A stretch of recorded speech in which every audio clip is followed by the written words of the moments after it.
gacanta ayaa lagu soo dhigay mid walibana waa uu naxsan yahay waxayna saddexdoodaanba ku eedeysan yihiin in magaalada Qaayib ay ku kufsadeen isla markaana ay nafta ku dhaafsheen hooyo Soomaaliyeed iyo saddex gabdhood oo ay dhashay iyagoo u dilayay isla markaana u kufsanayay aana qabiil darteed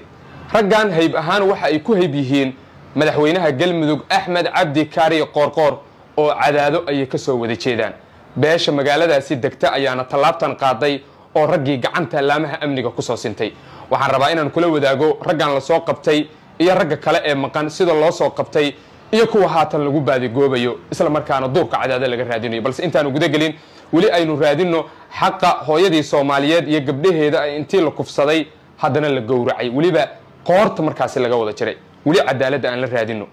muuqaalkan qabo oo lay garay sidoo kale qabo oo sheer garay meel dheerna gaarsii hooyada Soomaaliyeed iyo gabdhaheeda waliba hooyada gabdhaheeda intii lagu hor kufsaday ayaa lagu hor gowracay iyadiina intii la kufsaday ayaa la gowracay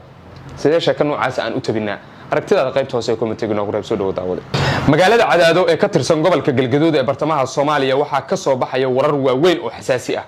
raggan aad u jeedi kartaan ee indhaha ka librigsiinaya waxay hor taagan yihiin laamaha cadaaladda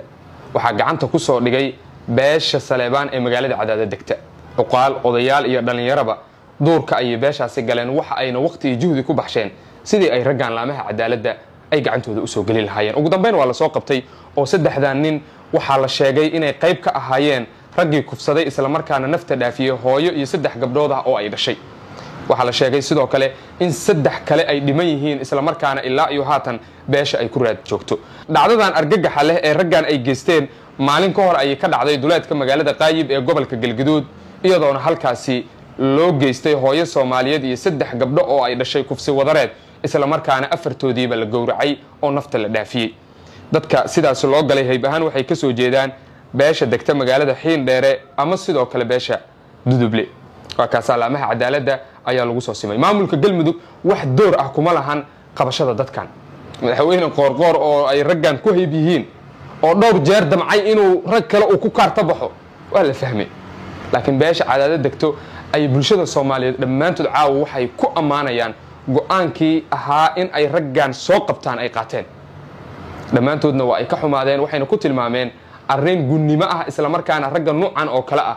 aan bulshada lagu sii dhexdeyn karin adigu saddexdan nin hadii gacanta lagu soo galiyo oo gal faylkooda lagu dhiibo maxaad ku xukumi lahayd saddexdoodu haatan waxay ku eedeysan yihiin kufsi iyo dil wadareed hooyo Soomaaliyeed ay gabdhahoodii ku hor kufsadeen